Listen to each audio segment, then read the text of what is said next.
So the playmat helps you play the game. I should probably really hurry this up. So you're gonna use this to protect your playmat, and the playmat helps you play the game. So you could play Yu-Gi-Oh, and then the card sleeves to protect your cards, and then the cards themselves, so you can actually play the game. Everything else is on the phone, so there's that. And you need the card sleeves to protect the cards, and the deck box to put everything in there. So that's pretty simple. I know you're probably saying, what, $40? But if you search yourself, you could probably find a deal that's likeable. But you don't need to buy the structure deck unless you want the rule book and some sort of deck. So scratch the structure deck, just forget about the structure deck, and let's hit a harder, much more harder.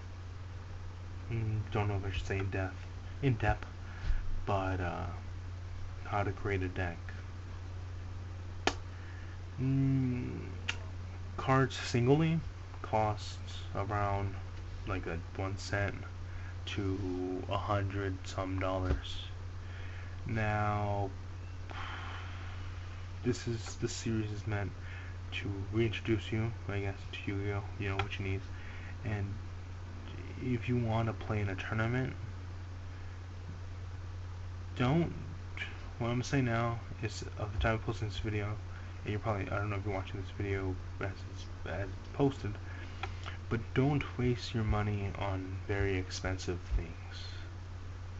Like if a card's if a card's $80, don't go buy it and add it to your deck, cause 2 months later, that card that was $80 is now $40, or a year later it's about 25 cents, and now you're like, I wasted $80 with this card.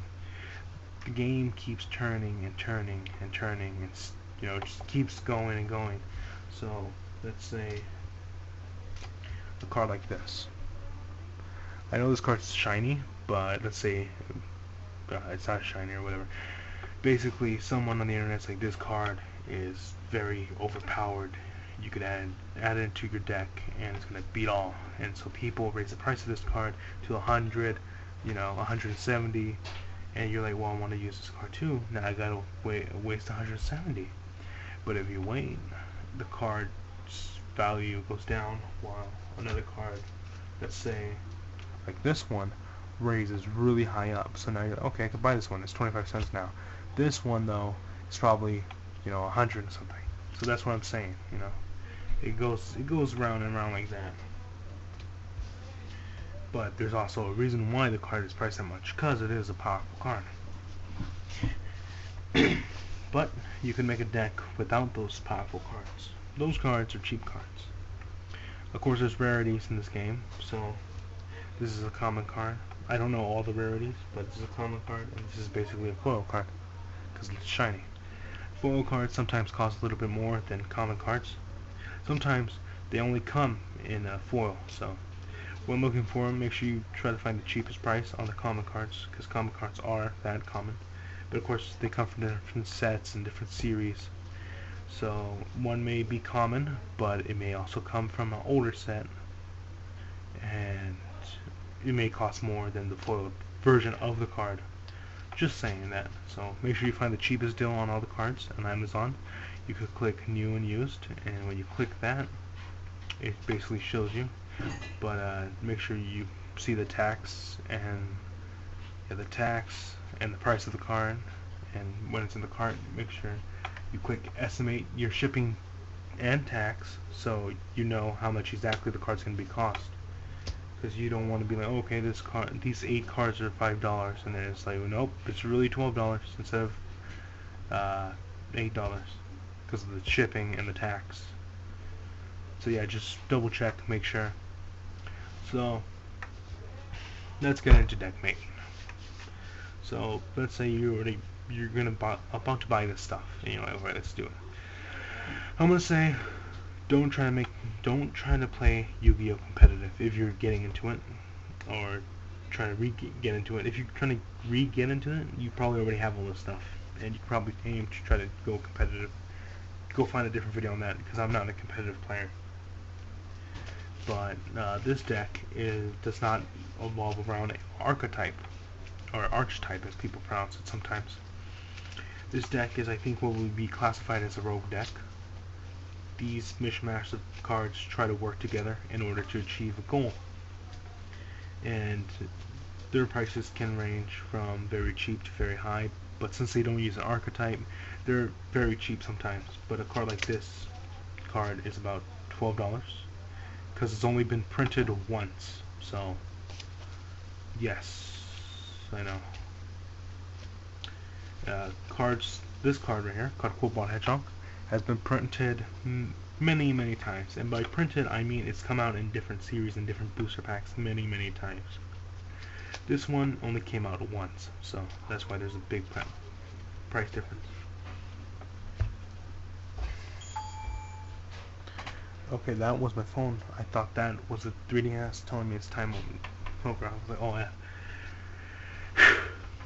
There's one website that will help you big time, and that is yugiohwiki.com. It gives you card tips, card rulings. It tells you trivia of the card if you want to know if it appeared in the Yu-Gi-Oh episode, and other stuff.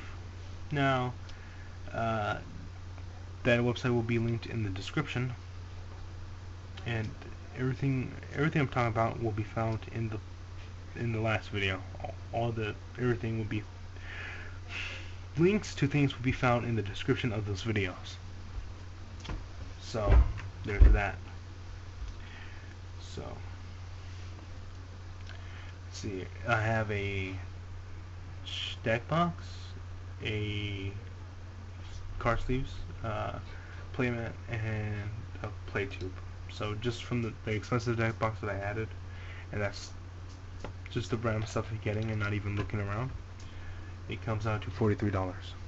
So that's without a deck, and that will help you to start playing. That's just a base price of it. So removing this. One last thing to mention before we get onto the deck stuff is the card sleeves. They usually have 50 cards. Now, when you're making a deck, you can have 40 through 60. So the lowest you can go is 40 cards. The highest you can go is 60. And you could have a deck of 57 if you want. People online judge you really bad if you don't have a 40 card deck. But if you want to have a 60 card deck, go ahead. That's you. But just saying, online people will probably be major dicks with you and tell you to have a 40 card deck. But of course, you could say, this is my life, boy, and not to do that. But in what's known as the extra deck, which are cards of white, black, I think purple, I don't know if they're blue, those cards go in the extra deck, and you could have a max of 15, and people usually have 15 cards in their extra deck. There's a separate pile of cards called the side deck that can have from 1 card to 15 cards. So 15 plus 15 plus the minimum would be 40. That equals up to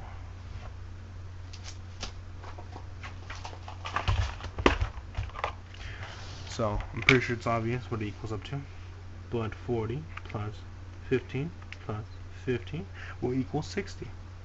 Oh, apparently it's 70. Apparently my math is off by a big shot. Trying to look smart on here, but apparently not. Calculator shot me down. Okay, so it's 70. They're card sleeves officially made by Konami, the people who made the card game, Yu-Gi-Oh, or should I say help make it.